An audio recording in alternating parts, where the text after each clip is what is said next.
Dobar dan, želim vam svima dobrodošlicu na treći webinar kojeg organizuje EFSE Entrepreneurship Academy, dakle Akademija za poduzetništvo i Regionalni Impact Forum. Ova radionica se organizuje u okviru sajma inovacija, dakle unutar foruma socijalnih inovacija 2020. kojeg organizuje Smart Collective.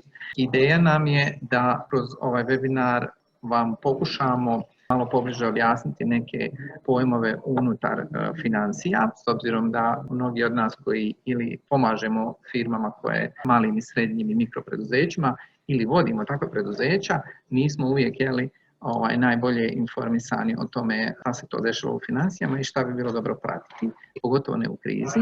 Iz tog razloga prvo smo ovaj kratki webinar u kojem će nam ekspert pomoći da malo bolje poznamo i sa tom granom našeg poslovanja. Prije nego što počnemo, ukratko ću vam samo reći o agendi. Agenda za danas je sljedeća. Krećemo u 2:05. Amra Omeragić iz EFSE, to je Finance in Motion, će nam ukratko reći nešto o Finance in Motion, čisto da se upoznate sa svojim radom. Zatim ćemo pričati o financijama u krizi i naravno imat ćete priliku da postavljate pitanja. Ja sam Vladimir Marić, inače sam konsultant na Finance in Motion projektu, to je EFSE projektu Regionalnog Impact Foruma. Prije početka ove prezentacije ja bih vas zamolio da odvojite 1 minutu, da posjetite ovu stranicu i da na toj stranici unesete ovaj kod. To možete uraditi na svojim mobilnim uređajima i možete također uraditi na svojim kompjuterima. Ovi podaci, to je odgovori koje nam date u ovom kratkom upitniku koji ima samo 5 vrlo kratkih pitanja gdje ocjenjujete svoje poznavanje nekih financijskih termina. Ti podaci, to je odgovori koje nam date, nisu vezani uz vaše ime, dakle sve je anonimno i oni će se samo agregirati zajedno i mi ćemo od toga napraviti procjenu trenutnog poznavanja navedenih termina. Ostavit ću vam 1 minutu samo da odgovorite.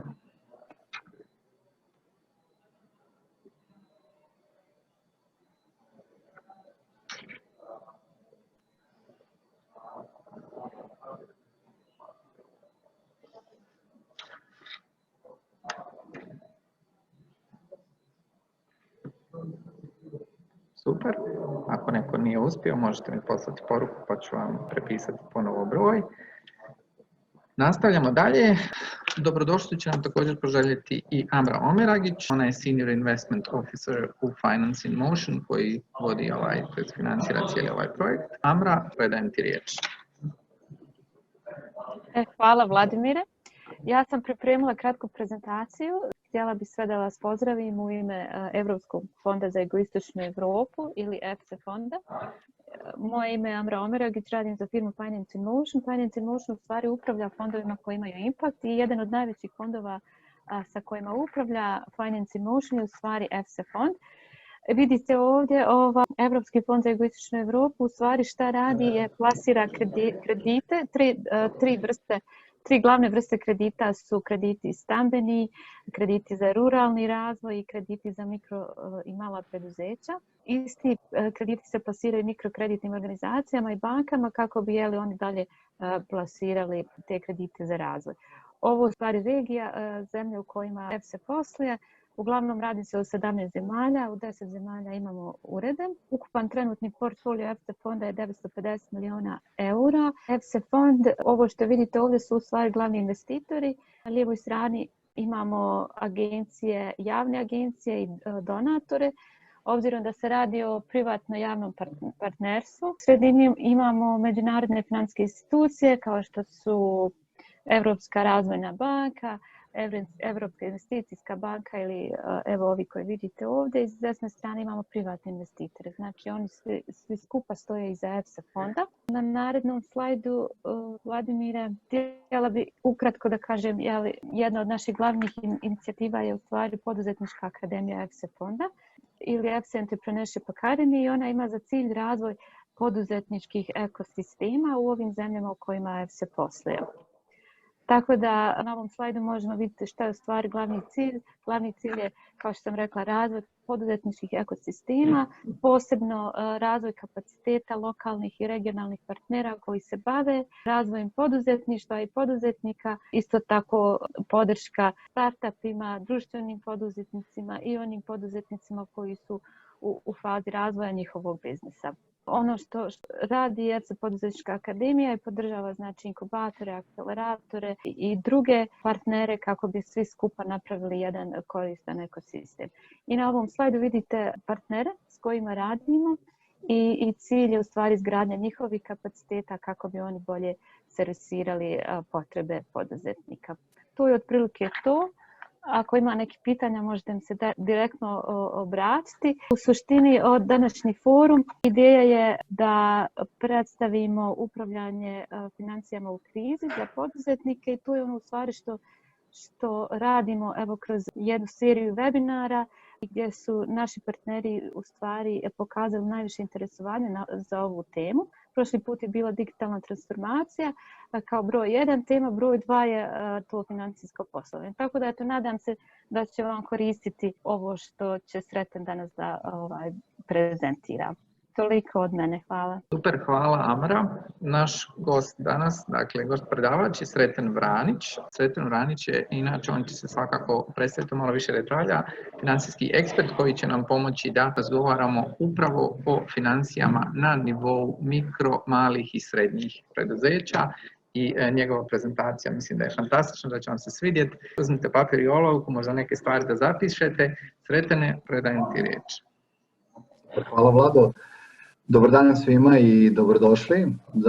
Sa moje strane da vas pozdravim i poželim pre svega jednu toplu dobrodošlicu, da se zahvalim pre svega što ste odvojili vreme, odnosno 2 sata u lepom danu, da saslušate šta je to što ja imam da kažem. Današnja tema financije u krizi samo po sebi privlači mnogo pažnje iz prostog razloga što krize ukazuju na neke određene naše nedostatke unutar kompanija i obično i podižu alarme za upozoravajuće signale. Poznavanje financija sa jedne strane ne samo da je značajan aspekt u upravljanju krizom, nego isto tako značajno sa aspekta donošenja kvalitetnih poslovnih odluka i ocenjivanju vitalnosti same naše kompanije, odnosno održivosti naših ključnih partnera, kupaca, dobavljača i drugih igrača. Kao što je Vladimir rekao, moje ime je Sreten Vranić i evo već 15 godina sam aktivan radu sa mikropreduzećima i poslednjih 7 godina u oblasti bankarstva pomažem mikro i malim preduzećima, kako kažem, da prebrode te početne faze razvoja i podignu svoje kompanije na jedan veći nivo. Ono sa čim se susrećem često jeste sve veća želja i težnja ljudi da se bave preduzetništvom. Koliko je interesantan ovaj podatak i ošte koliko je zanimljiva činjenica govori i ovaj broj na ekranu koji vidite, a to je u stvari 500.000 puta imamo pretragu na Google mesečno kako ljudi da pokrenu sopstveni biznis. Znači kada pogledamo statistiku Google-a, vidimo da godišnje preko 6 miliona pretraga imamo samo na temu kako da pokrenemo svoj biznis, što je interesantno upravo iz ovog aspekta da ćemo na kraju ove godine globalno, ukoliko gledamo, imati registrovanu 1 milijardu kompanija. To je interesantno jer nam govori o značaju ove teme, a sa druge strane takođe podiže aspekt konkurentnosti, odnosno težnje svakog od nas individualnih preduzetnika da se izborimo u, da kažem, moru tih crvenih hajkula. Ono što sam ja otkrio kroz vreme i rad u praksi jeste da su promene konstantne i siguran sam vi ćete se složiti sa mnom da to ništa nije novo. Međutim, isto tako sam otkrio da promene kako su konstantne izazivaju određenu vrstu problema i kompanije koje ne samo da preživljavaju krizu i koje najbolje se izbore sa krizom su one kompanije koje deluju korak ispred promena.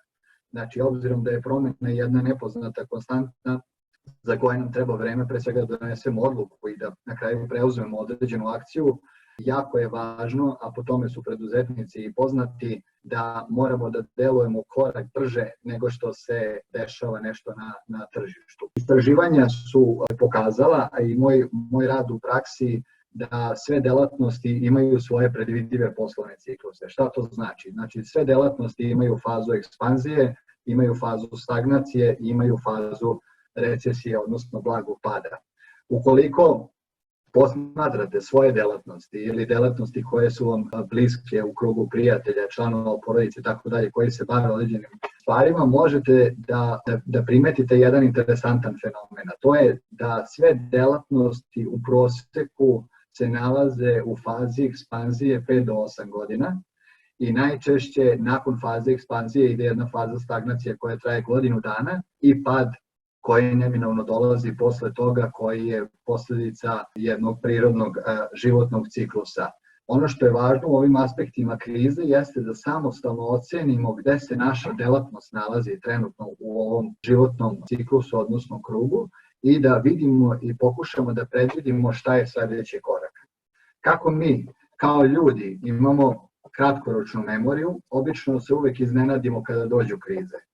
Meni je važno da zapamtite da su krize sasvim normalna ekonomska pojava i upravo ovaj slajd koji smo napravili pokazuje, kada pogledamo horizont 30 godina, da se krize neprestano smenjuju. Imali smo krizu u Meksiku, imali smo u Latinskoj Americi, imali smo u Aziji, imali smo u Americi, u Rusiji i tako dalje. I evo najsvežije krize od 2007. godine, imali smo više od 5 kriza do danas. Znači imali smo krizu evropskog duga, imali smo krizu u Grčkoj, u Španiji, u Portugalu, imali smo krizu javnog duga u Srbiji, u Bosni, u Hrvatskoj od 2015. do 2017. godine. Ono što je važno napomenuti jeste da krize u stvari udaraju na sva preduzeća, bez obzira na veličinu. Znači niti preživljavaju oni, da kažem, najjači, niti najbrži, već oni koji se jednostavno najbolje prilagođavaju novonastalim okolnostima. Ova kriza COVID-19 je specifična ne samo zbog svog ekonomskog utjecaja, nego i zbog globalnog utjecaja, odnosno potresa koji se desio u svim ekonomijama. Ova kriza je specifična i svima je naravno poznata po tome što je došlo do kombinacije ekonomske krize sa zdravstvenom krizom. Znači, s jedne strane imamo strah koji sprečava ljude da troše, što rezultira jako negativno za ekonomiju, nemamo dovoljnu količinu novca u obrtu, a sa druge strane videli smo, da kažem, najekstremnije mere svih vlada sveta u davanju određenih fiskalnih i monetarnih podsticaja kako bi se ne samo ekonomija, da kažem, predupredila i pomogla, nego isto tako kako se ne bi dozvolilo da se jedna ekonomija zaustavi, što će lančano imati posledice na sve aspekte društvenog života. Ova kriza, kao i svaka druga, se manifestuje u kombinaciji najčešće internih i eksternih faktora.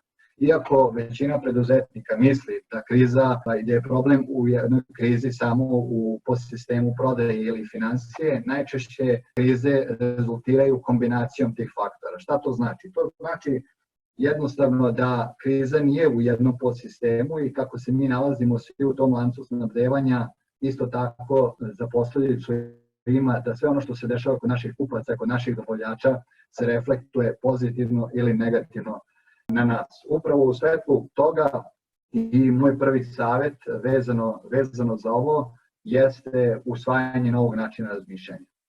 Ajmo samo za početak da pojasnimo šta znači usvajanje novog načina razmišljanja. Usvajanje novog načina razmišljanja pre svega znači da kada se dešavaju ovakve situacije, mi obično, obzirom da niko od nas nije imao iskustva u ovakvim krizama, ne možemo da reflektujemo i da se vratimo na neko naše pređašnje iskustvo. Nemamo jednostavno iskustvo koje smo prošli, ne možemo da vidimo ili da zaključimo na osnovu nekih tih lekcija u prošlosti, već jednostavno moramo da saberemo određene ključne sastojke, da vidimo kakva je postavka naših modela, da vidimo koji su resursi, šta se dešava zaista u našem okruženju u svetlu promena, kako tehnoloških, pravnih, ekonomskih i drugih, i da pokušamo da uspostavimo jedan pravac u narednih 12 meseci gde ćemo zaista da fokusiramo našu energiju i naše resurse. 7 od 10 kompanija propadne zbog finansijskog planiranja. Znači, problem kompanije u ranoj fazi razvoja je pre svega te rane faze razvoja predugo traju s jedne strane, zato što je mnogo više sanjarenja nego konkretnog rada, a sa druge strane imamo problem da se one gase zato što nisu likvidne. I naravno postavlja se logično pitanje zašto te financije, zašto su one važne, toliko svi o njima pričaju, ali ajmo da pojasnimo zašto je aspekt. Jako mi je važno da razumete da svaka firma i svaki poslovni sistem ima 4 ključna podsistema. Prvi podsistem su klijenti koji uključuje prodajne i marketinške funkcije. Drugi podsistem su transformacije, to podrazumeva razvoj proizvoda i usluga i naše dnevne operacije, odnosno procese. Treći podsistem su ljudski resursi i na kraju četvrti podsistem su financije. Što dovoljno govori o važnosti financija. U financijama čitamo posledice svih naših poslovnih odluka. Ono što sam ja video i zašto želim da naglasim da je važan aspekt financije jeste da pre svega mnogi ideje su dobre propale zato što nisu imale adekvatnu finansijsku konstrukciju ili adekvatno finansijsko znanje. Druga stvar koja je važna jeste da procenimo da li vredi i da li je isplativo ulagati u neke nove proizvode i usluge i zadržavati se u postojećem biznisu ili ići u nove biznise. Treće što mi volimo da kažemo da je naravno uvek malo matematike bolje od mnogo izgubljenog novca i manje boli svakako i na kraju da financije treba da budu jedna od sastavnih delova svake poslovne odluke kako ne bi, da kažem, osjećali te posledice kasnije. Kada pričamo o tim finansijskim krizama, red je i da spomenemo 3 tipa finansijske krize.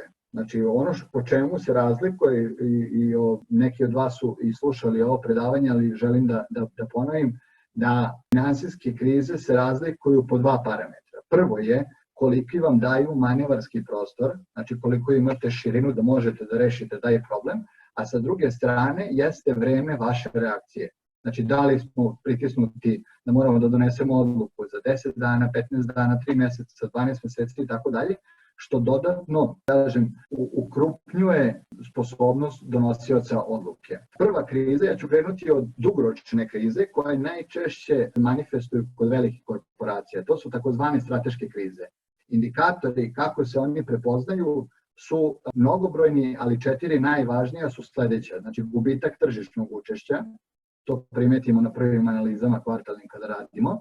Drugo, da se postepeno povećava konkurencija, što je interesantnija, da kažemo, seksi industrija i profitabilnija i omogućava veći povrat uloženog kapitala, znači da ćemo imati pojavu većeg broja novih igrača. Zatim treće koji se javlja kao indikator strateške krize jeste saturacija, odnosno zasićenje tržišta. Jednostavno, koliko god upumpavamo, tržište je prezasićeno i moramo da se okrenemo ka nekim novim tržištima, jer tržište ne može da apsorbuje toliko.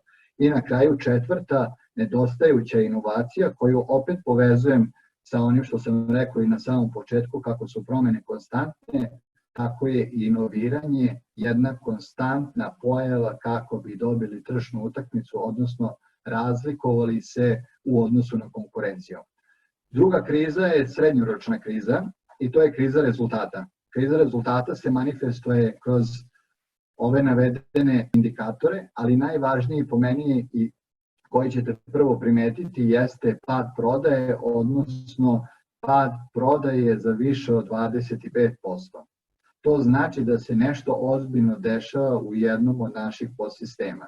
Može da se desi u malim preduzećima, da je otišao neko od glavnih ljudi i da je samim tim povukao sa sobom veliki broj kupaca i dobavljača. Može da se desi da smo promenuli ključnog dobavljača i da ne možemo da isporučujemo brzinom koju smo navikli naše kupce i tako dalje, da ne navodim razloge. Drugi važan parametar koji primetite u jednostavnom nedeljnom izveštaju jeste vaš negativan cash flow, odnosno negativan tok gotovine. To znači da u toku nedelje mnogo više obaveza nam dospeva za plaćanje nego što imamo priliva od strane naših kupaca. Kriza rezultata se pobeđuje tako što menjamo određenu postavku poslovnog modela ako primetimo jedan od ovih simptoma. veliki sistemi i velike SME kompanije koje imaju jake kapitalne baze, znači jaku rezervu gotovine, imovine i tako dalje, mogu ove krize da prebrode tako što će postepeno konzumirati kapital. Ako bi to stavili na individualni primjer naš, to bi značilo sledeće. Imam ušteđevinu 10.000 eura u banci, izgubim posao, ja sa 10.000 eura mogu da konzumiram moj kapital koji je gotovina i da prebrodim nekih 12 meseci dok se ne snađem na tržištu, ne nađem neki novi posao. Tako je i za firme važno da kapital postoji kao jedna rezerva koju ćemo da konzumiramo u slučaju krize. I na kraju imamo treću krizu koja se najčešće manifestuje kod malih firmi i koja pre svega zahteva izuzetno brzu reakciju. To je kriza likvidnosti. To ćete primetiti tako što vidite da su vaši kupci ili dobavljači blokirani, vidite da imaju poteškoće u plaćanju, da ne ide uredno nabavka kao što ste imali u prethodnom periodu, traže vam dodatne valute sa 30 da idu na 90 dana i jednostavno ne postoji nikakva rezerva gotovine koja bi služila kao buffer za prebrođivanje tih simptoma. Ovde je važno napomenuti da ove krize se kontinuirano smenjuju, ali razlika između kompanija je u tome kako se pripremaju iz krize u krizu. Znači, krizu u suštini samo razlikuje pristup kompanije. Znači, ko misle da će ova kriza proći, da neće doći naredna kriza, ja ću vam odmah reći da se zavarava iz prostog razloga što smo rekli da je to sasvim normalna ekonomska pojava. Zašto? Zato što kriza je pre svega posledica duga, odnosno zaduženosti države i građana. Kako su niske kamatne stope, imamo više para u ekonomiji i samim tim veće zaduživanje i samim tim veći obrt, znači veću potražnju i veću potrošnju, a kako su kamatne stope više, tako imamo redukciju kapitala. Tako da je bitno da pratimo te simptome i da se svaku krizu pripremamo za narednu krizu kako bi sačekali otporniji i jači. Sada se postavlja pitanje, ok, došla je ta kriza, šta ja treba da radim? Ono što je važno je da gledamo finansijsku piramidu. Fundamentalna osnova, odnosno temelj svake finansijske piramide je bilans stanja. Bilans stanja je finansijski izveštaj koji kaže šta kompanija poseduje s jedne strane, sa druge strane šta kompanija duguje. Kada oduzmemo šta to što posedujemo minus ono što dugujemo, mi dobijamo kapital firme. To je fundamentalna osnova gde mi vidimo sa kojim resursima raspolažemo. Recimo, evo jedan primer, imao sam startup kompaniju koja planira da izađe na globalno tržište, da napadne tržište Amerike. Advokati traže 15.000 eura samo za pripremu određenih vrsta ugovora, a ta kompanija ima 500 eura gotovine. Znači, to su jedni nerealni planovi koji nisu bazirani na postojećim resursima. Uvek krećemo od bilansa stanja i gledamo šta imamo u svojoj kući. To je ono sa čime raspolažemo. Ko što su naše mame govorile, kako kaže, raširi se koliko si dugačak. Znači, to je jednostavna formula. Drugo, svi vaši procesi odmah iznad toga su prikazani u bilansu stanja i u cash flow, odnosno u toku gotovine. To pokazuje kakve su vaše performanse, kako prodajete, kako kontrolišete troškove i pokazujete da li je preduzeće sposobno da generiše dovoljno gotovine kako bi dalje se razvijalo. I treće jeste vaš biznis model. Sad šta je biznis model? Biznis model je sa finansijskog aspekta sve ono što ne vidimo u vašem izveštaju. Znači, biznis model jeste vaše znanje, vaše veštine, vaši odnosi sa kupcima, vaši odnosi sa dobavljačima, način kako kreirate vrednost, način kako dogovarate, pregovarate poslove i tako dalje. To je biznis model. A biznis model je u stvari posledica resursa kojima raspolažete u bilansu stanja. Znači, kada vidimo šta raspolažemo, znači imam neke konekcije, imam neku gotovinu, imam neku opremu, imam neke nekretnine i imam neke kupce. Ok, sada želim da postavim procese, da idem dalje i na kraju imamo biznis model da ja postavljam svoje resurse, svoje ljude, donosim odluke o ulaganjima kako bi usmerio taj moj brod da ide u pravcu u kom treba da ide. Znači, biznis model je sve ono što ne vidimo u finansijama. Sad ajmo za početak da pojasnimo ovaj bilans stanja.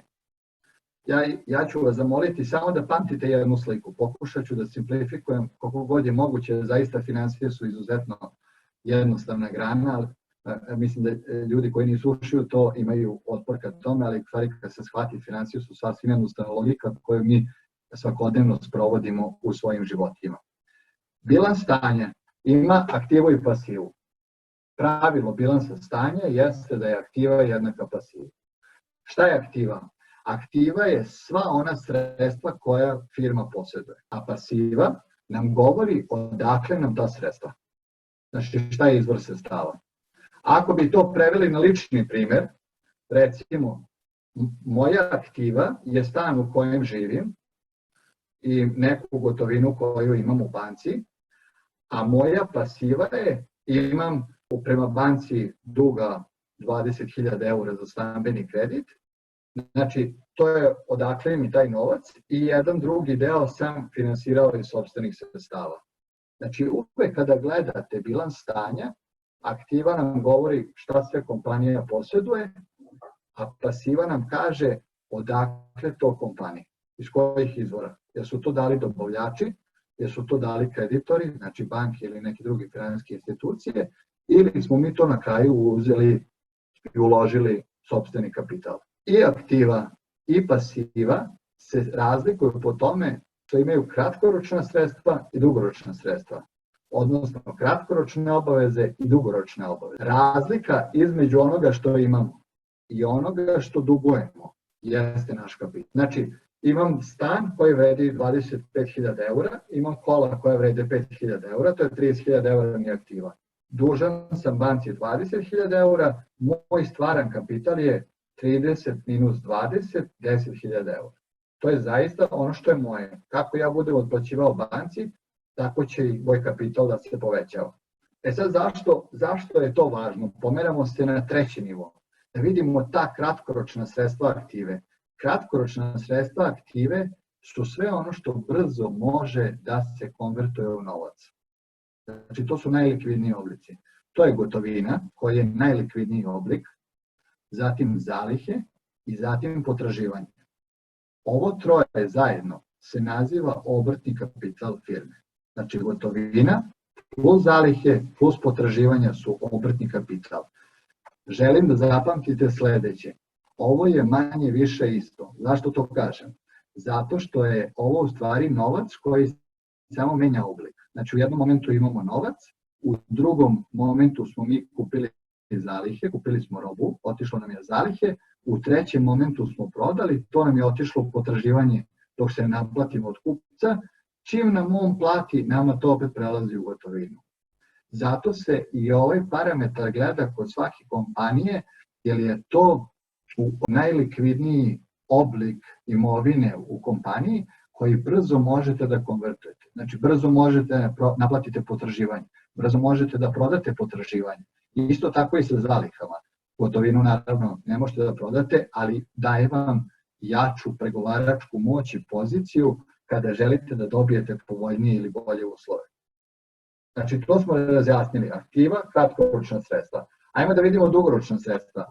Dugoročna sredstva je nešto što traje više od 12 meseci i što uglavnom ne može baš tako brzo da se proda.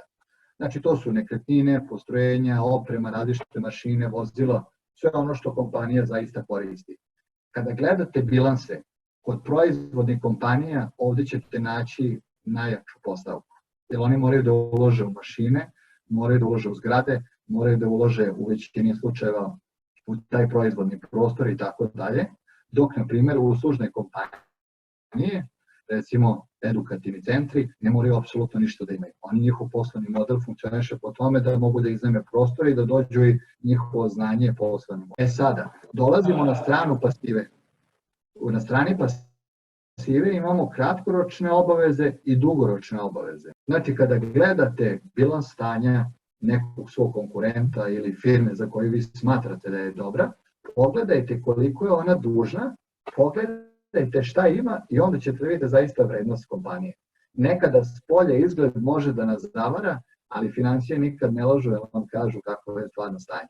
Znači, da zaokružimo ovde, jako važan aspekt iz bilansa stanja je da obratimo pažnju na obrtni kapital i u svetlu toga ja bih volao da podelim 3 sledeća saveta koje se tiču obrtnog kapitala i vaše odluke i delovanja u vreme krize. Prva stvar i najvažnija je brzo naplatite potraživanja. Znači, ponekad ćete morati da redukujete cenu, ali skratite valute maksimalno. Druga stvar, ukoliko imate veliki broj potraživanja, uzmite u obzir da u kriznim momentima možete da očekujete otežane probleme sa naplatom potraživanja. Ne zato što vi loše poslujete, vi poslujete dobro, ali ne znate kakva je situacija kod vašeg kupca i vašeg dobavljača. Znači, obratite pažnju da li vaši kupci su solventni i likvidni dovoljno i da li zaista možete da računate na tu naplatu potraživanja. To je jako važan aspekt. Druga stvar koju uvek kažemo, ne zadužujte se ukoliko imate keša. Znači, vidite da vaš novac upotrebite na druge načine, da ispregovarate sa dobavljačima za avансno plaćanje niže tarife, da ubrzate vaš poslovni ciklus, da taj novac gotov reinvestirate možda u dodatni razvoj proizvoda ili usluge koje je neophodno na tržištu ili da ojačate vaše pregovaračke mogućnosti. Znači, ovo je jako važno. Dosta često i susrećemo se, i Vlada i ja to u praksi, da se kompanije zadužuju, a imaju jako puno keša. Keš svake godine smanjuje vrednost minimum za visinu inflacije. I treći savet vezano za bilans stanja jeste da smanjujete zalihe. Ne mogu da generalizujem, ali jako je važno optimalan nivo držanja zaliha. Ponekad mi zaboravimo, evo imam sad jedan slučaj klijenta u Vranju, u pitanju jedan renomirani restoran, gde čovek ima problem sa likvidnošću, ne može da plaća određene obaveze, a 10.000 eura stoji u zalihama. I on je opteretio svoj novac s tim zalihama, a te zalihe neće izaći u narednih 12 meseci, jer je on dobio povoljnije uslove plaćanja od dobavljača. Znači, pokušajte da ne nasedete na takve stvari i pokušajte uvek da gledate koliko je to optimalan nivo zaliha. Da ne kažem minimalan, da ne uspori procese i radnju sa našim kupcima, ali opet koji je to optimalan nivo koji će omogućiti da kontinuirano nastavite poslovanje, a opet će vam dati određeni buffer da tu gotovinu mnogo brže i bolje koristite. Drugi finansijski izveštaj na koji dolazimo je bilans uspeha. Bilans uspeha pokazuje sve performanse preduzeća. On pokazuje prihode i rashode. Pokazuje naravno koliko smo ostvarili profita ili dobiti i potencijalno da li smo poslovali u gubitku, odnosno u minusu. I ono što je jako važno, on nam pokazuje kakvi smo bili u politici cena. Da li smo to što smo spuštali cene na kraju doveli do toga da smo nešto zaradili ili smo radili sve, a da na kraju ništa nije ostalo tog profita koji možemo da reinvestiramo. Tad želim da zapamtite. Bilans stanja pokazuje šta imamo, šta smo dužni. Bilans uspeha pokazuje kakvi su prihodi, koji su troškovi, prihodi minus troškovi, odnosno minus rashodi, dobijamo koliki je profit, dobitak, odnosno gubitak samog preduzeća. Kada to kažem, dade i savet šta treba raditi. Svrha svakog preduzeća, svake organizacije jeste klijent. Ponekad firme kada rastu to zaborave. I vidimo u organizacionoj postavci da nismo postavljeni tako da zadovoljavamo potrebe klijenata. Zato što nas neke druge stvari odvedu. Znači, svrha svake firme je zadovoljenje potreba klijenata i u svetlu bilansa uspeha. Jako je važno da radimo agresivno u ovim momentima na povećanju prodaje, broj 1, i broj 2, da se fokusirate na postojeće kupce, ali i da kontinuirano obezbeđujete nove kupce. Nijedan biznis, ako pogledate telekomunikacione kompanije, banke i tako dalje, velike korporacije sa stotinama hiljada klijenata, uvek svoje kampanje zasnivaju na novim klijentima. Zato što prirodno imamo jedan životni ciklus da nam odlaze postojeći i menjaju neke svoje potrebe, navike i tako dalje, ili smo ih zapostavili, ne daju mu tu pažnju, a sa druge strane da bi obezbedili, pogotovo u svojima krize, moramo da imamo kontinuirani priliv novih kupaca. odnosno novih biznisa. Sad postavlja se pitanje naravno kako ja upravljam firmom, ja sam menadžer, nosilac odluke ili vlasnik ili sam na kraju u organizaciji i uvek želim da znate da kad pričamo o bilansu uspeha, postoje samo dve kategorije na koje menadžer može da utiče. Prva kategorija, to je povećanje prodaje, a druga kategorija je smanjenje troškova. Što ste uspešniji u tom odnosu, povećanje prodaje, smanjenje troškova, to je buffer između toga mnogo veći, odnosno vaš profit je mnogo veći. Povećanje prihoda, najčešća kombinacija kako se radi, jeste da postojećim klijentima damo proizvodni miks. Znači dajemo im paletu, kombinaciju proizvoda. To ste često videli na reklamama, da se prodaje paket. Ne prodajem, znam da mi je jedan core proizvod koji kupuju, ali ja na to vežem još drugi proizvod, treći proizvod, pa prodam u paleti sve i obezbedim povećanje prihoda. Drugi je da povećate količinu prodate proizvoda. I na kraju treći, kako može da se povećaju prihodi, da se rade blagi korekcije cena. Šta to znači? To znači da prodajemo neki proizvod koji je profitabilan ide ekstremno na tržištu, da blago korigujemo cene na više, a da klijentima ne dovede do nezadovoljstva, odnosno do prestanka kupovine i da tu razliku u ceni čuvamo kao buffer za ove krize. S druge strane, kada pričamo o troškovima, ovde mi je važno da možete da utičete na fiksne i na varijabilne troškove. Na fiksne pretpostavljam mnogo manje, dok varijabilni pre svega zavise od intenziteta posla. U svetlu ovoga, savet vezano za troškove je da pre svega definišete kategorije troškova. Znači da dobro strukturirate koji su troškovi must, koje troškove možemo postepeno da odložimo ili da ih pomerimo za određeni broj dana ili meseci i da u zavisnosti koje su kritične kategorije svoj novac koji imate investirate u to. Šta bi to značilo na konkretnom primjeru? Pa evo imamo sledeću stvar. Sledeća stvar je recimo kompanija u ovim uslovima kad je bila ova pandemija, samo Vlado vrati molim te 2 slajde nazad.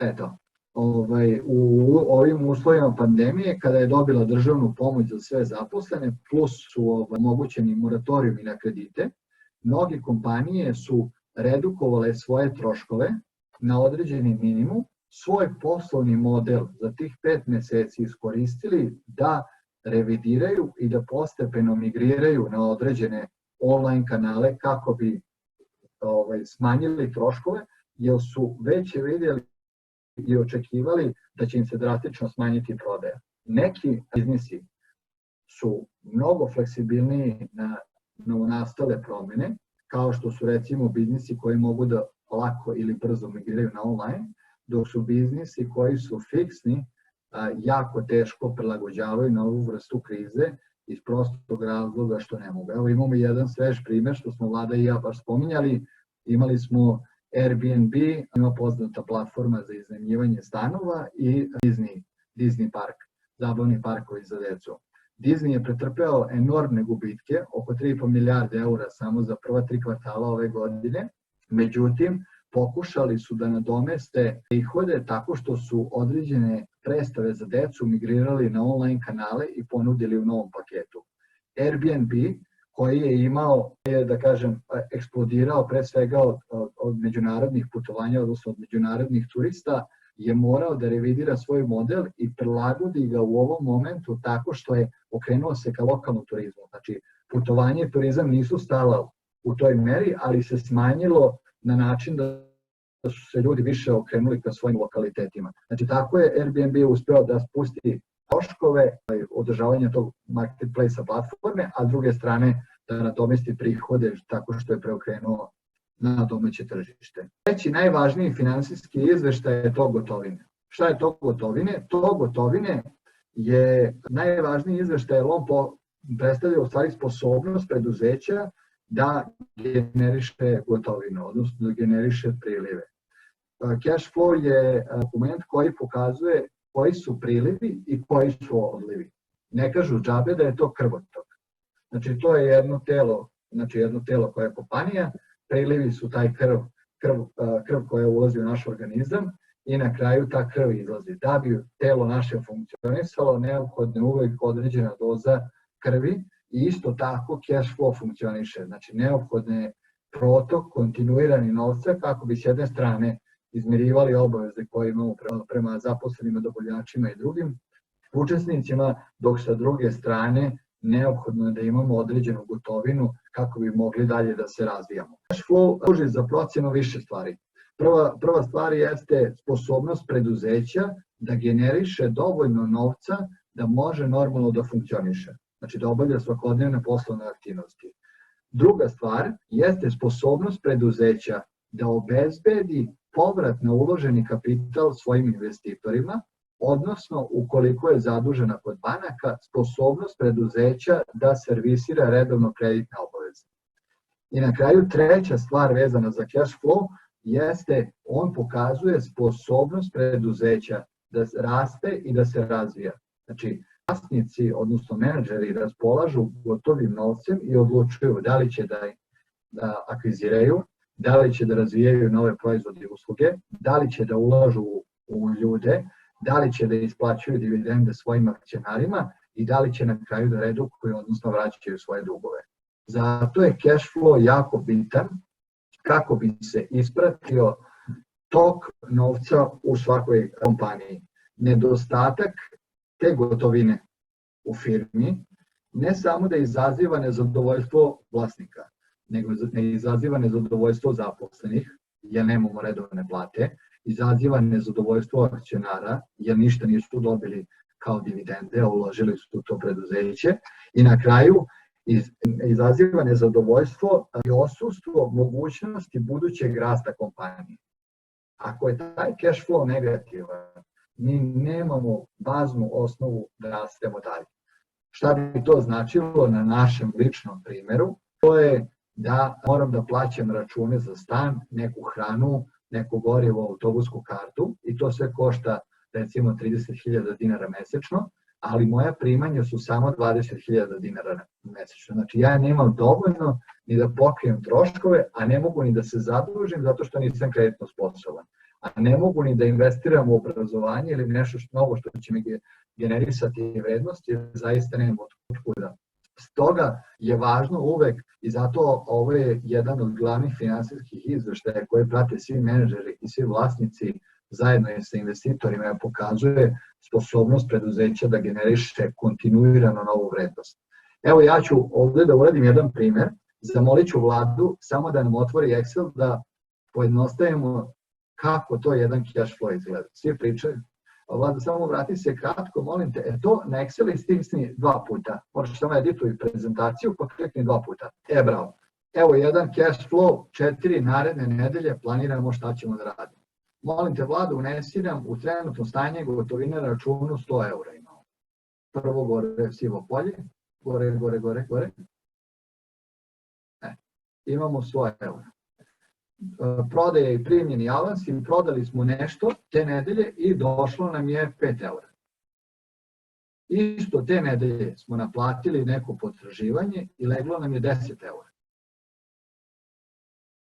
I nismo imali kreditno zaduženje i stigla nam je pomoć subvencija od države 3 eura. Pošto je ovo nedelja broj 1, i obično početak meseca, ajmo da vidimo šta se dešava sa našim odlijom. Šta to mi moramo da platimo na početku meseca? Prvo što najčešće moramo da platimo do 5. u mesecu je kirija. Kirija košta 50 eura. Moram da dam mojim zaposlenima prvi deo plate, to je 60 eura. Poreze ne moram da platim, to mi dolazi 15. u mesecu, kredit ne moram da platim, i imamo ovde dole porezi i osiguranja. Tu moram da platim 5 eura. I imam da platim još račune za struju, vodu, telefon, informatiku, 10 eura. Šta se ovde vidi? Da je naš cash flow na kraju nedelje bio negativan 107 eura. Znači, ako može Vlada samo gore, mi smo počeli nedelju sa 100 eura na računu bila nam je slaba prodaja. Samo smo ostvarili 18 eura od prodaje, a te nedelje na naplatu su nam došli računi koje nismo mogli da odložimo. Renta, bruto plate i tako dalje, morali smo da damo zaposlenima da ne bi kasnije plate, da ne bi bilo za nezadovoljstvo. I mi smo tu nedelju završili, može dole, završili smo negativno sa 107 eura. Ajmo sada, Vlado, molim te, sledeću nedelju, idemo, ojačavamo prodaju, idemo isto sa 100 eura, krećemo, stanje, i imali smo prodaju, akvizirali smo neke nove klijente, a osmo su nam platili, stigla je prodaja još 100 eura. Naplatili smo 50 eura. Tako? I nemamo rentu, nemamo plate, platili smo porez PDV, te nedelje nam je došlo 50 eura. I odlučili smo da još 100 eura utrošimo u razvojne troškove, odnosno recimo u marketing ili u razvoj novog proizvoda. Mi smo tu nedelju završili sa nulom. Šta ova tabela govori?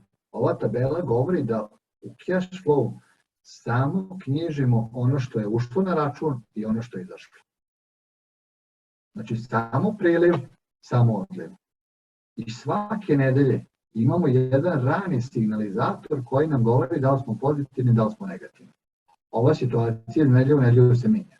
U ranim fazama razvoja ja uvek kompanijama preporučujem da prate na nedeljnom, odnosno mesečnom nivou. Kada se uspostavi kontinuitet, stabilnost poslovanja, predvidivost određena prodaje, količine koje se nabavljaju, valute koje plaćaju kupci i tako dalje, možemo da se pomerimo na 2 meseca, 3 meseca. Posle toga dovoljno je i 6-mesečno da se prati. Ali što smo ranjiviji, kao što su ovi uslovi krize, najbolje je da se prati na nedeljnom nivou. Zato što možemo da vidimo, recimo, evo Vlado, sad u prvoj nedelji stavi nam da nam je došao recimo PDV još 100. Mi bi tu nedelju ekstremno završili u minusu. Znači 207 eura. Počeli smo s nekom gotovinom, prodaja se nije realizovala, a neke obaveze nismo mogli da odlučimo. Ukoliko želite da unapredite cash flow, uvek gledate tu troškovnu odlivnu stranu, šta je to što možemo da revidiramo ili potencijalno da odložimo. Recimo, ako nam dospevaju obaveze kao dobavljačima, a ja znam da sam ove nedelje negativan, ja ću vidjeti da na bazi mojih odnosa s dobavljačima prolongiram plaćanje tih obaveza za 7, 15 ili 30 dana, naravno pod uslovom da ne narušimo odnos koji imamo. Ali znam da mi je pritisak na cash flow trenutno takav i možda prodaja ove nedelje se nije naplatila koliko smo očekivali, ali već znam sledeće nedelje da će biti i da mogu da očekujem i onda ću da revidiram. Ono što možete da uradite iz ovoga je da imate paralelnu tabelu jednu pored druge i da kažete ovo je šta planiram, a ovo je stvarno stanje i da vidite koliko je odstupanje. Jer na kraju svi naši planovi treba da rezultiraju akcijom. Kada idemo u akcioni deo, mi vidimo da li se ti planovi realizuju dinamikom kojom smo planirali.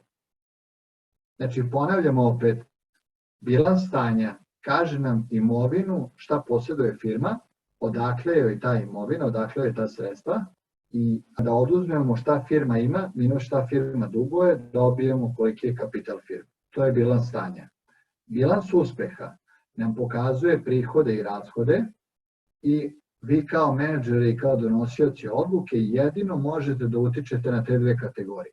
Da povećate prihode tako što ćete da smišljate nove prodajne strategije, nove kanale, nove kupce i tako dalje, ili da smanjite troškove tako što ćete da vidite određene kategorije gde možete da redukujete određeni procenat, da ako nam pada prodaja, ajmo da vidimo koliko mogu i da padnu troškovi kako bi zadržali neki nivo profitabilnosti. To što radimo više ne znači da ćemo zaraditi više.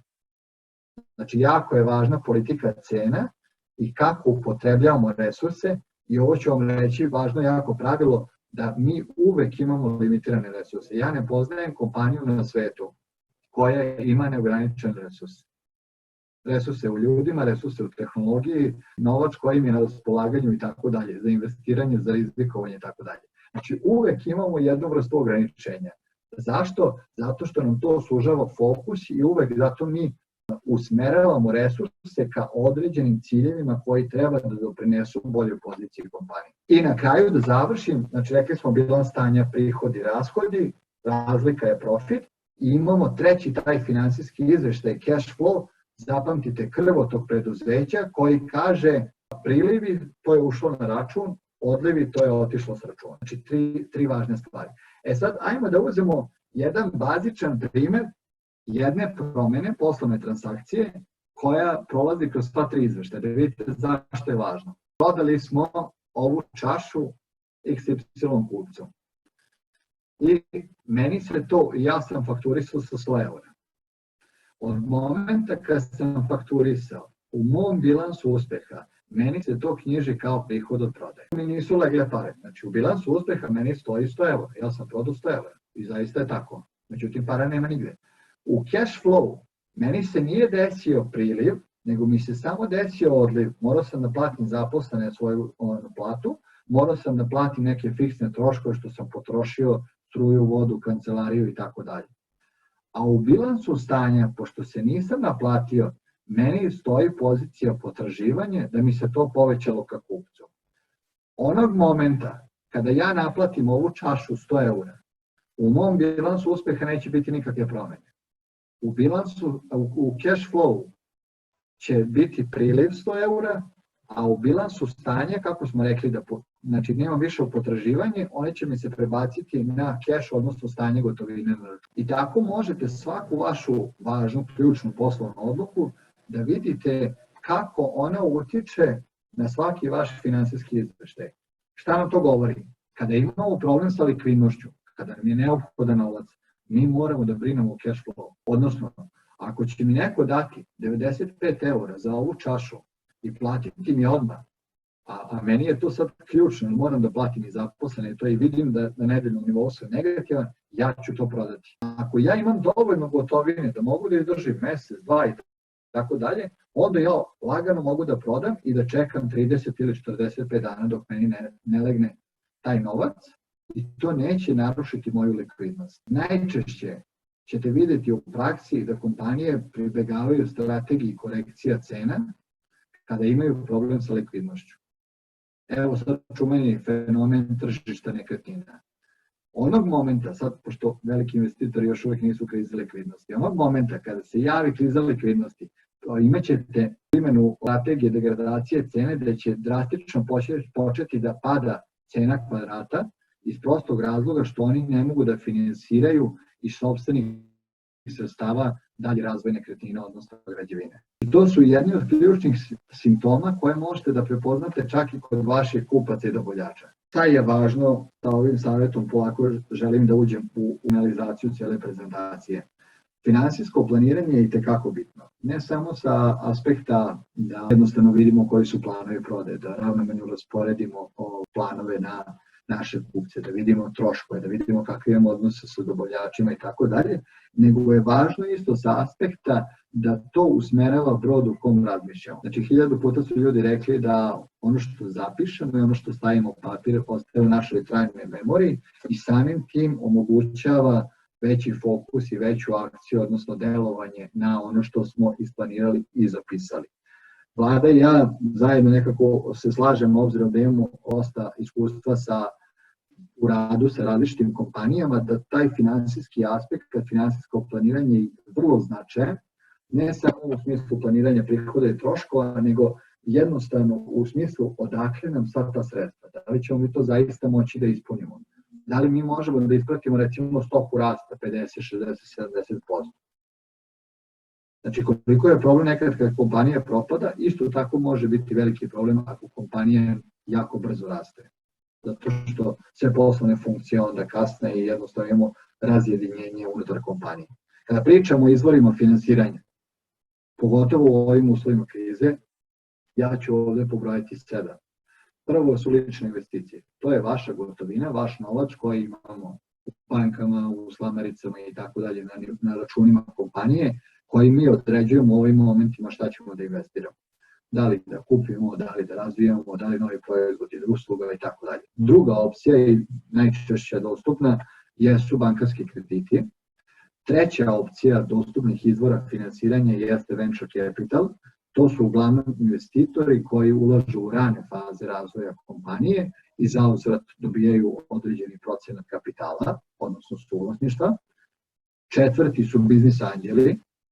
Biznis anđeli su privatni investitori koji najčešće ulažu u rane faze ideje, koje nemaju taj product market fit, odnosno validaciju na ideje na tržištu i neophodno su im značajna sredstva, pre svega kako bi razvili model, uspostavili i onda omogućili dalje da rastu.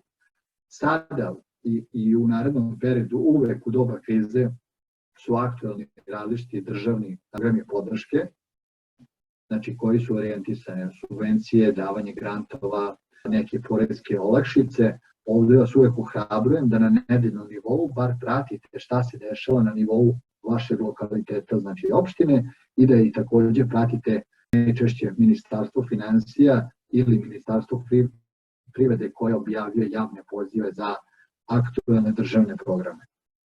Takođe aktuelni su međunarodni programi koji otvaraju vrata za određene industrije i određene delatnosti i orijentisani su na stimulisanje, promovisanje i podsticanje preduzetništva. I na kraju, poslednji trenutno u fazi razvoja kod nas, da kažem, kad kažem nas, mislim na ceo region, to je crowdfunding ili crowdlending platforme, gde je svima poznato, to su jedne male inicijative, gde od većeg broja ljudi prikupljate manju količinu novca, najčešće putem internet platformi, kako bi oni finansirali razvoj ili vaše ideje, ili vašeg proizvoda, ili ekspanziju i otvaranje nekog novog tržišta. Kada se krize dešavaju kao što se ova dešava i niko sada ne može ni da pretpostavi kad će ova kriza biti gotova, da li je to u narednih 6 meseci, 12 ili 18, uvek je važno da ispred sebe imate listu ovih raspoloživih izvora finansiranja i da gledate koja je to kombinacija koju možete koristiti kako bi dodatno ojačali vaše pozicije i postakli rast i razvoj preduzeća. Za sam kraj da rezimiramo sa 5 ključnih stvari. Prva stvar je, rekli smo, bilans stanja, bilans uspeha. Bilans uspeha, to je ono presek stanja na dan i vidimo kojim kapacitetima i resursima raspolažemo i vidimo prihode i rashode. Molim vas, obratite pažnju na cash flow, jer je očekivano u uslovima krize da će biti problemi sa naplatom potraživanja, što može da rezultira negativno na vaše poslovanje. Drugo i najvažnije, fokusirajte se na nove prihode, nova prodaja, novi kanali, nova akcija i tako dalje. Obzirom da smo mi svi ovde prisutni, uglavnom mikropreduzeća koje zadovoljavaju jedan mali tržišni segment, 0,00 nešto posto. Nemojte da dozvolite da kriza destruktivno deluje na vas i da se uplaši da mislite da nema para. Znači, to što mi zadovoljavamo, te segmente, uvek ima para na tržištu i uvek ima kupaca koji su spremni da plate. Samo je važno da delujemo proaktivno i da se konkretizuje akcija kako bi se došlo do novih kupaca. Ukoliko vidite da određena prodaja pada u određenim mesecima, pokušajte da generišete neke nove alternative, da preraspodelite resurse, da se možda s nekim udružite, da vidite da li postoji mogućnost da postojeće proizvode koji se super prodaju, da im dodamo još nešto u paketu pa da tim istim kupcima prodamo to. Znači, veliki deo vremena i u redovnom poslovanju, a pogotovo u kriznom poslovanju, moramo da posvetimo pažnji povećanju prihoda prodaje i akcionom delovanju u prodajnim aktivnostima. Treće, redukcija trošenja. Ovo ne treba ništa posebno da kažem, sem ono što sam rekao, ako imate problem sa likvidnošću, sa cash flow, moramo da vidimo koje kritične kategorije možemo da redukujemo, pritom da jako brinemo o zaposlenima. Zašto? Zato što je ono što sam rekao i na početku, da je to naš biznis model, znanja, veze, broj ljudi koji donose sa sobom, način kako stvaraju vrednost u radnom kolektivu, koliko ljudi njih prati. Znači uvek imate neke ljude koji su lideri unutar kolektiva, koliko smo uložili u treninge i obuke u same zaposlene. Znači to je obično posljednja kategorija koju redukujemo i ono što vidite i koji smo na tržištu i često čujemo da većina delatnosti već sada ima problem sa obezbeđivanjem kontinuiteta poslovanja kada nemaju dovoljno radnika ili nemaju kvalifikovanih radnika. I onda evo, sad recimo poljoprivreda, građevina već je okreće uvozu iz Turske, Ukrajine, Moldavije i tako dalje. Znači brinite o toj kategoriji posebno i vidite kako na pravilan način da redukujete troškove. Ja sam kroz ovu krizu upoznao sjajne kompanije koje su redukovale plate svojim zaposlenima, ali te odluke su bile zajedničke. Znači, ako su teške odluke, jako je važno da uključite zaposlene, da i oni sudeluju i da bolje razumeju zašto se to dešava. Kompanije koje su redukovale zarade na minimalac 6 meseci i svi zaposleni su se složili da je to ok, kako bi se kompanija podigla i kako bi kompanija uopšte promenila pravac i smer tog broda i krenula na nekoj drugi. Znači, to je jako važan segment. I na kraju, ovo zvuči kao fraza, ali ovo je možda jedna od najvažnijih aktivnosti. Ostanite povezani sa kupcima, sa dobavljačima, sa svim ključnim partnerima i sa zaposlenima na dnevnom nivou. Ali ne mislimo ovo sada, svakako jednom ću te nazvati i to je to, nego kontinuirano održavanje tih odnosa. Meni što se potvrdilo u praksi, da u slučaju da dođu teška vremena, mnogo lakše ćete rešiti odnose sa vašim kupcima i dobavljačima i mnogo bolje će vas razumeti ukoliko želite da pomerite određeno plaćanje to, ukoliko je vaš odnos razvijen. Kako mi sad živimo, da kažem, u brzom vremenu sa jako puno informacija, dosta manje pažnje posvećujemo ovom segmentu, a po meni ovaj segment održavanja konekcije, razvijanja prodaje i negovanje odnosa sa klijentima je core biznis, a sve ostale poslovne funkcije treba da podrže to. Tako i financije. Super, hvala ti puno za jako zanimljivo predavanje. Ja sam zapisao isto par stvari i poslije ću postaviti isto par pitanja. Nakratko samo odradio još jednu samo procjenu našeg znanja nakon ove prezentacije. Dakle, ukoliko možete posjetiti menti.com, unijeti ovaj broj i odabrati samo odgovor na onih 5 istih pitanja koja smo evaluirali na početku. Ideja je ta čisto da vidimo koliko je prezentacija stvarno imala efekta i da ću vam 1 minutu da odgovorite, možete to raditi na svojim mobitelima. Pitanja nisu vezana uz bilo kakva imena, tako da je sve potpuno anonimno. Ukoliko neko nije uspio da odgovori, treba vam broj, imate neki problem, možete me kontaktirati kroz chat, a ja ću nastaviti dalje. Dakle, otvaramo prostor za pitanja. Kod želi da postavi neko pitanje, možete samo uključiti svoj mikrofon. Izvolite. Ja bih samo zamolio, ako nije problem, možete slobodno da uključite kamere ukoliko ste u prilici i možemo da kažem da nastavimo i u nekom neformalnom tonu i budete slobodni sve pitate vezano za ovu temu ili neku drugu temu koja vas zanima.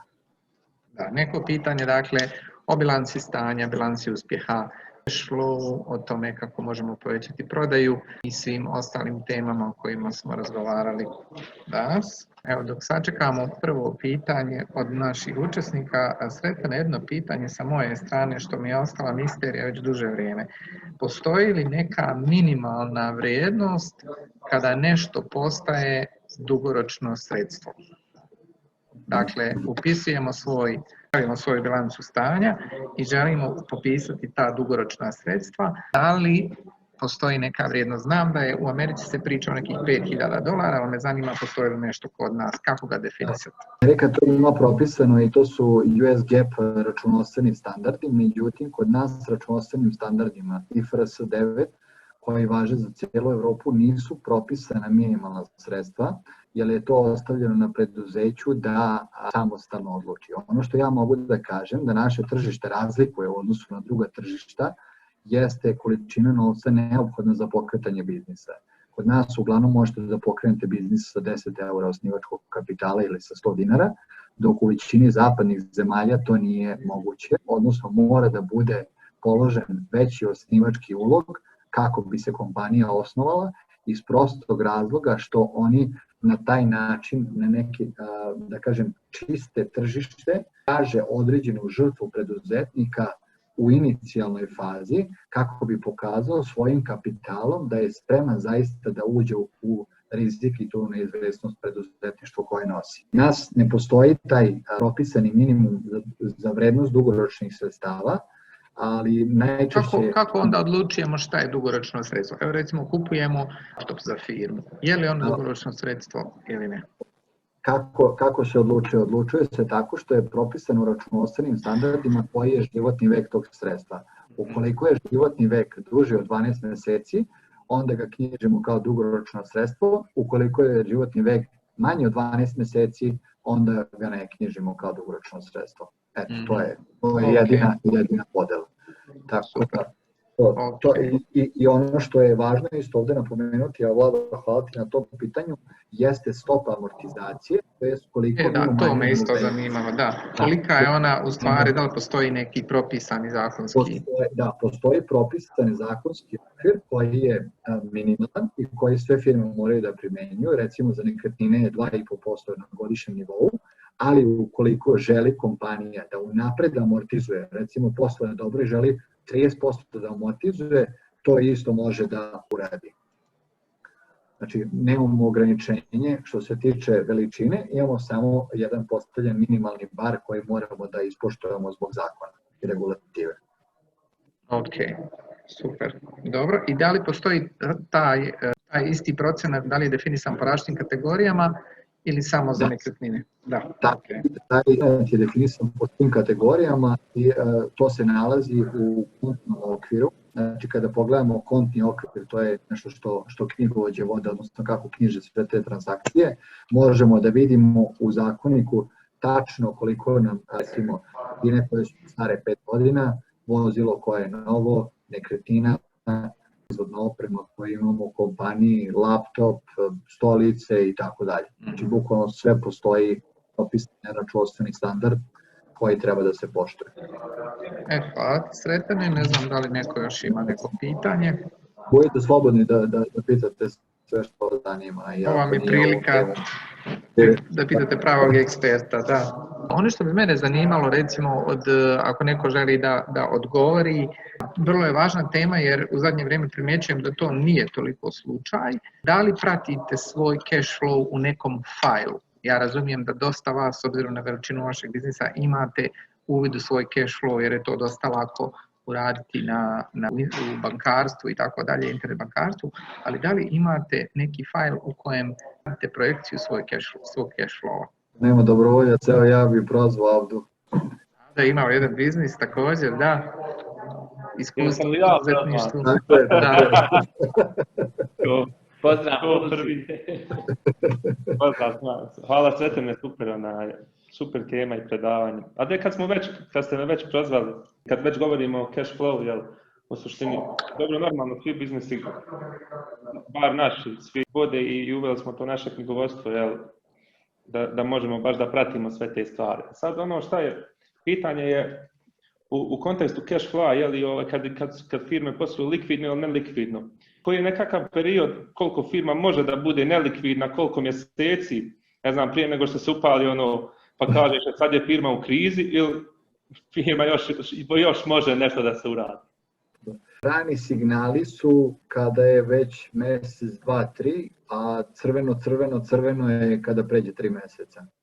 To je verovatno i maksimalan prag koji će vam tolerisati potencijalno dobavljači, dok oni ne ustanove da imate problem i ne prekinu lance dostave. I to je neki period, obično 90 dana, kada i reaguje država sa poreskim opomenama, kada reaguju banke i tako dalje. Tako da daju vam 90 dana da konsolidujete redove i da promenite pravac prodaje.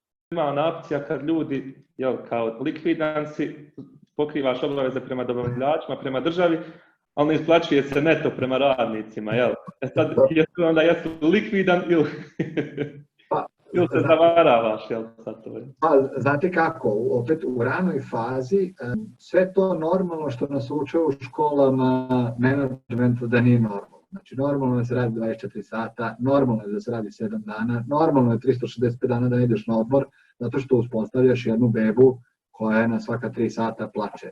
Tako da, to je normalno da nemamo adekvatan tok likvidnosti. Nismo još ni ustanovili ko su ti naši kupci, koliko često oni poručuju.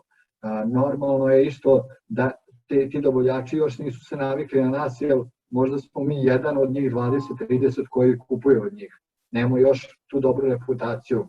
Znači, zato sam i rekao, izgrađivanje odnosa sa kupcima i dobavljačima je jedna ključna stvar, ali to je jedna dugoročna funkcija i kontinuirani proces.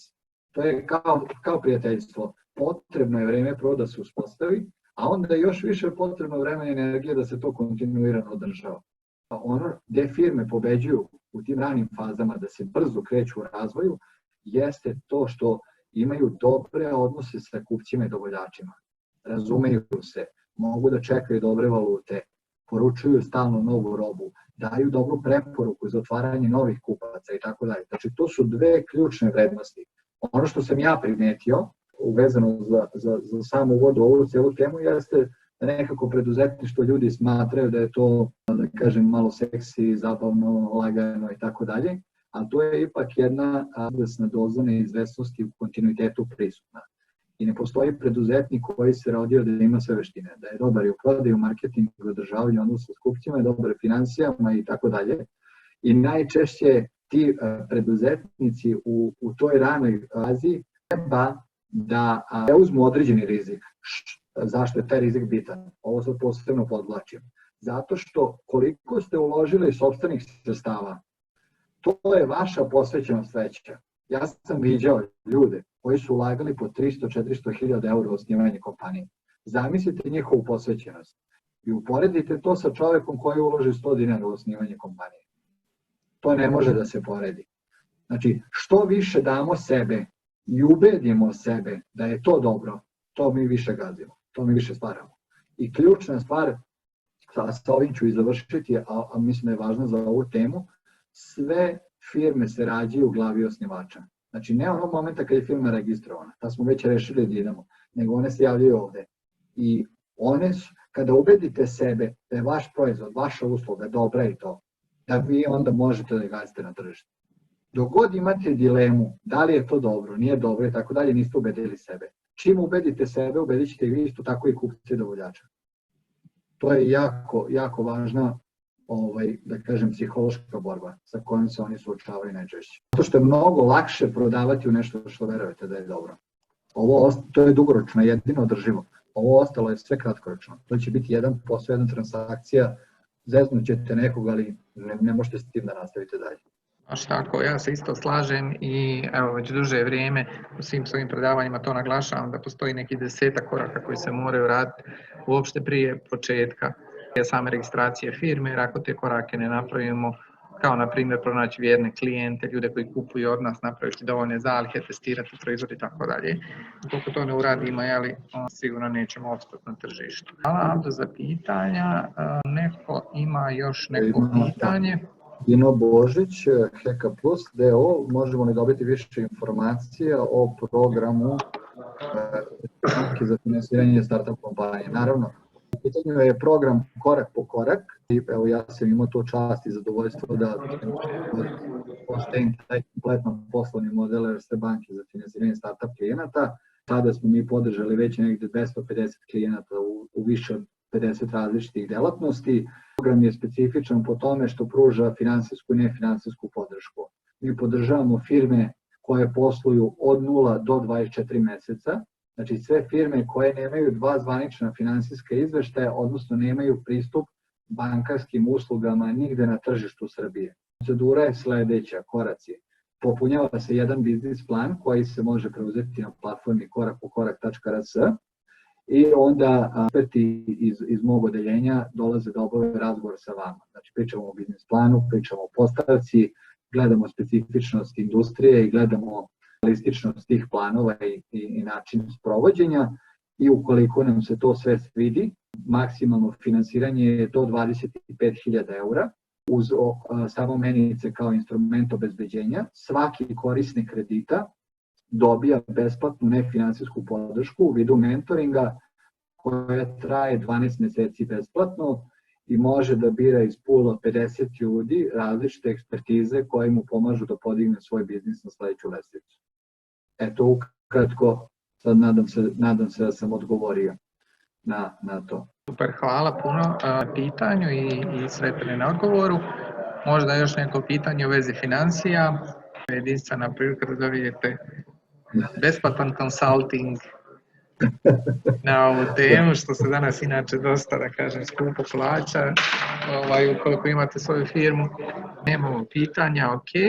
Nastavit ćemo ovdje samo sa još par stvari.